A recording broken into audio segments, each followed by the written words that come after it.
ഇന്ന് തന്നെ ഡൗൺലോഡ് ചെയ്യൂ. കാണൂ നിങ്ങളുടെ ഫേവറേറ്റ് ഷോസ്. അല്ല പൂർണിമ, ചാനലിൽ എന്തൊക്കെയോ പ്രശ്നങ്ങൾ നടക്കുന്നുണ്ടല്ലോ. ആ, ചില ടെക്നിക്കൽ ഫോൾട്ട് സംഭവിച്ചതാ. ഓ, എന്തായാലും വലിയ നാണക്കേടായിപ്പോയി. നിങ്ങളുടെ ബന്ധുക്കളല്ലേ കള്ളവാർത്ത കൊടുത്തതെന്നും പറഞ്ഞ് ഞങ്ങളെ പോലും ആൾക്കാർ കളിയാക്കുക. അതെ, ഇതൊരു ഫേക്ക് ന്യൂസ് ആയിരുന്നു. അയാളെ ടാർഗറ്റ് ചെയ്ത് പണം വാങ്ങാൻ ചാനലിനെ കുറച്ചുപേർ ഉപയോഗിച്ചതാണ്. അത് റിപ്പോർട്ട് ചെയ്ത ആൾ അതിന് കൈക്കൂലിയും വാങ്ങിയിട്ടുണ്ട്. അതെ, അത് പൂർണിമയ്ക്ക് മനസ്സിലായിട്ടുണ്ട്. അതുകൊണ്ട് തന്നെ അയാളെ അപ്പൊ തന്നെ ജോലിയിൽ നിന്നും പൂർണിമ പിരിച്ചുവിട്ടത്. അത് നന്നായി. ചാനലിൽ ഒരു ഫേക്ക് ന്യൂസ് വന്നാൽ നാളെ അത് ബാധിക്കുക പൂർണിമയെ മാത്രമായിരിക്കും. അതുകൊണ്ടാ ന്യൂസ് ഫാബ്രിക്കേറ്റഡ് ആണെന്ന് തോന്നിയപ്പോഴേ ഞാൻ ഇടപെട്ടത്. അത് നന്നായി മോനെ, അങ്ങനെ ചെയ്തത് വളരെ നന്നായി. തൽക്കാലം എല്ലാവർക്കും ഇതൊരു വേദനയും നാണക്കേടും ഒക്കെ ഉണ്ടാക്കുമെങ്കിലും പറ്റിയ തെറ്റ് തിരുത്താൻ കാണിച്ച മനസ്സിന്റെ പേരിൽ ആളുകൾ പിന്നീട് അത് പോസിറ്റീവായിട്ടേ കാണും. അതൊന്നും എനിക്കറിയില്ല. എന്തായാലും തെറ്റ് ചെയ്തവർ ശിക്ഷിക്കപ്പെടണം, അല്ലാത്തവർ രക്ഷപ്പെടുകയും വേണം. പിന്നെ എല്ലാം അറിയുകയും കാണുകയും ചെയ്യുന്ന ഈശ്വരനൊരാളുണ്ടല്ലോ. തെറ്റ് ചെയ്യാത്തവരെ വേദനിപ്പിച്ച അതിനുള്ള ശിക്ഷ ദൈവം തന്നെ കൊടുത്തോളും. അതിലെനിക്ക് വിശ്വാസമൊന്നുമില്ല അമ്മേ. സത്യം കണ്ടെത്താനും അത് ജനങ്ങളെ അറിയിക്കാനും ഞങ്ങൾ കുറെ പേരുണ്ട്. തെറ്റ് ചെയ്യുന്നവർക്ക് ശിക്ഷ കിട്ടാനുള്ള നിയമ സംവിധാനവും ഇവിടെയുണ്ട്. അതൊക്കെ ഓരോരുത്തരുടെ വിശ്വാസല്ലേ മോനെ. അതെ. ആ അമ്മേ, ഇടയ്ക്ക് ഞാൻ ധുനിമോളെ സ്കൂളിൽ പോയി കണ്ടിരുന്നു. മോള് പറഞ്ഞിരുന്നോ? എന്നോട് മാത്രം രഹസ്യായിട്ട് പറഞ്ഞു. മോൻ അവളെ ഇടയ്ക്കിടയ്ക്ക് കാണണം, അവൾക്കതൊരാശ്വാസാവും. ഞാൻ കണ്ടോളാം അമ്മേ. ഇപ്പൊ സ്കൂളിലൊക്കെ പോവാൻ വലിയ ഉത്സാഹ. എല്ലാം ആ ദുർഘടം എടുക്ക. അതെ, സ്കൂൾ മാറ്റിയാൽ നന്നായി. മോൾക്കിപ്പോ സന്തോഷമായല്ലോ. അമ്മ, എന്നാ പിന്നെ ഞാൻ പിന്നെ വിളിക്കാം. എനിക്കൊരു കോള് വരുന്നുണ്ട്. ആ ശരി മോനെ. ശരി.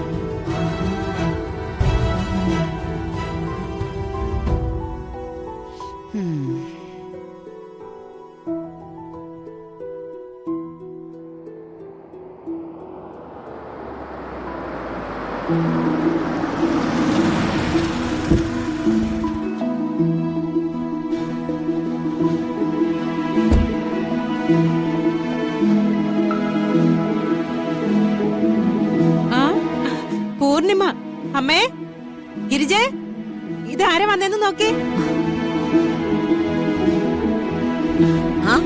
പൂർണിമയോ? എല്ലാരും ഇല്ലേ വീട്ടില്? ഓ, എല്ലാരും ഉണ്ട്.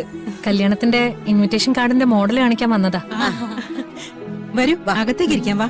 ശരി.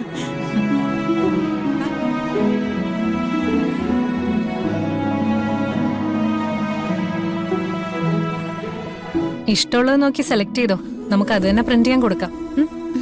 മോളെ നോക്ക്.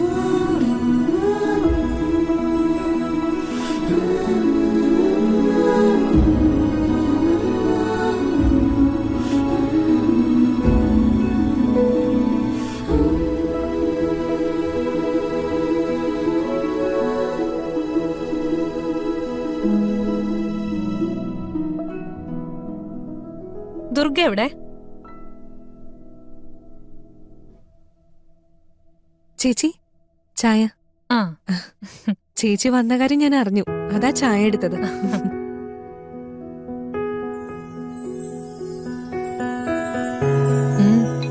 നല്ല ചായ. അല്ല പൂർണിമ, ചാനലിൽ എന്തൊക്കെയോ പ്രശ്നങ്ങൾ നടക്കുന്നുണ്ടല്ലോ. ആ, ചില ടെക്നിക്കൽ ഫോൾട്ട് സംഭവിച്ചതാ. ഓ, എന്തായാലും വലിയ നാണക്കേടായിപ്പോയി. നിങ്ങളുടെ ബന്ധുക്കളല്ലേ കള്ളവാർത്ത കൊടുത്തതെന്നും പറഞ്ഞ് ഞങ്ങളെ പോലും ആൾക്കാർ കളിയാക്കുക. അതെ, സത്യം പറഞ്ഞ ആ പ്രശ്നം നടന്നതീ പിന്നെ ഞാൻ ഫോൺ ഓഫാക്കി വെച്ചിരിക്കുക. അല്ല, വെറുതെ ആൾക്കാരുടെ കളിയാക്കല് കേക്കണ്ടല്ലോ. ചാനലിൽ ന്യൂസുകളൊക്കെ വരുന്നതിന് പിന്നിൽ എത്രയൊക്കെ ആളുകളുള്ളതാ. അതിന് പൂർണിമയ്ക്ക് എന്ത് ചെയ്യാൻ പറ്റും? ആ റിപ്പോർട്ടറിനെ ജോലിയിൽ നിന്ന് പുറത്താക്കിയിട്ടുണ്ട്. തെറ്റ് പറ്റിയപ്പോ അത് ഏറ്റെടുത്ത് മോള് മാപ്പ് പറഞ്ഞില്ലേ? അത് വലിയൊരു കാര്യ. ഇന്നത്തെ കാലത്ത് പലരും ചെയ്യാൻ മടിക്കുന്ന ഒരു പ്രവൃത്തിയാ അത്. സത്യത്തിൽ അത് കണ്ടപ്പോ എനിക്ക് അഭിമാനം തോന്നി. താങ്ക് യു മുത്തശ്ശി. ഒരു മിസ്റ്റേക്ക് സംഭവിച്ചു. അതിൽ നിന്ന് ഒഴിഞ്ഞു മാറിയിട്ടോ മറ്റുള്ളവരെ പഴിചാരിയിട്ടോ എന്താ കാര്യമുള്ളത്? ആ, തെറ്റ് തിരുത്തണം, അത് ആവർത്തിക്കാതെ നോക്കണം. അതല്ലേ നമുക്ക് ചെയ്യാൻ പറ്റൂ. അതെ.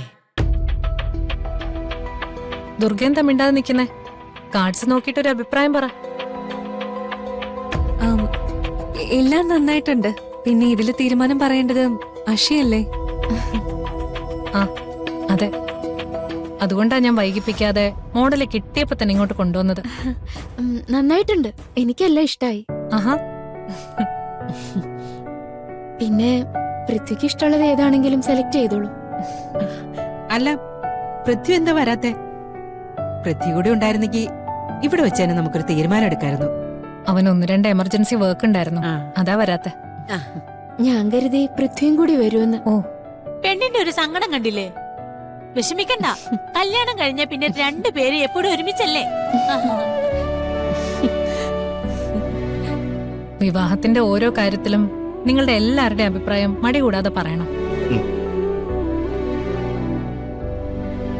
തീർച്ചയായിട്ടും. പിന്നെ കല്യാണം പൂർണ്ണിമ ഒരു ഉത്സവമാക്കുമെന്ന് ഞങ്ങൾക്ക് ഉറപ്പാ. എന്നാ പിന്നെ ഞാൻ ഇറങ്ങട്ടെ. ഓ, ഡിസൈൻ ഫൈനൽ ചെയ്തിട്ട് പറഞ്ഞാ മതി. ശരി. ദുർഗെ, ഞാൻ പറഞ്ഞത് ഓർമ്മയുണ്ടല്ലോ. എന്താവശ്യം ഉണ്ടെങ്കിലും മടിക്കാതെ പറയണം. അഷിതയെ പോലെ തന്നെ എന്റെ അനിയത്തിയാ ദുർഗെ. ശരി ചേച്ചി. ഇറങ്ങട്ടെ അങ്കിളെ, ഇറങ്ങട്ടെ. ശരി.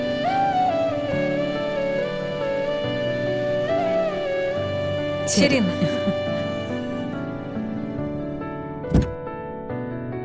ശരി എന്നാ, ഓക്കെ. ആ,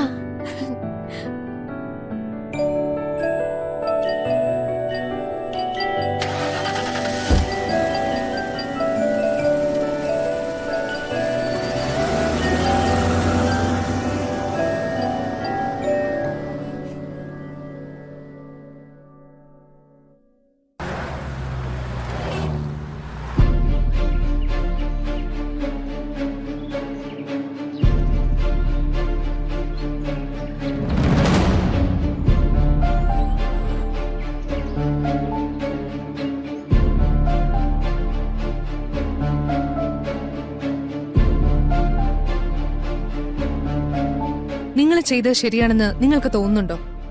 ഇല്ല ചേച്ചി, ഞങ്ങൾക്കൊരു അബദ്ധം പറ്റിപ്പോയതാ. ആ തെറ്റ് തിരുത്താൻ നിങ്ങൾ തയ്യാറാവണം. ഞങ്ങൾ എന്താ ചെയ്യണ്ടേ? നിങ്ങൾക്ക് ഈ ഡ്രഗ്സ് തരുന്നവരെ നിയമത്തിന് മുന്നിൽ എത്തിക്കണം. അവര് നമ്മുടെ രാജ്യത്തിന് ആപത്താണ്. നിങ്ങളെ പോലെയുള്ള കുട്ടികളെ ഇല്ലാതാക്കുകയാണ് അവരുടെ ലക്ഷ്യം. ചേച്ചി പറയുന്ന പോലെ ഞങ്ങൾ ചെയ്യാം. നിങ്ങൾക്ക് ആരാ ഇത് തരുന്നത്? ഞങ്ങള് ഒരു നമ്പറിൽ വിളിക്കും. അവരപ്പോ സാധനം വാങ്ങാൻ ചെല്ലേണ്ട സ്ഥലത്തിന്റെ പേര് പറയും. അവിടെ ആരെങ്കിലും ഉണ്ടാവും. ഇത്തവണ അവരുടെ ഒരു മെയിൻ ആളാ വന്നത്. ആ, അവന്മാരായക്കെന്തോ പേര് പറഞ്ഞല്ലോ. എക്സ് അങ്ങനെ എന്തോ ആണ് പറഞ്ഞത്. സർവവും നീ ചിന്മയി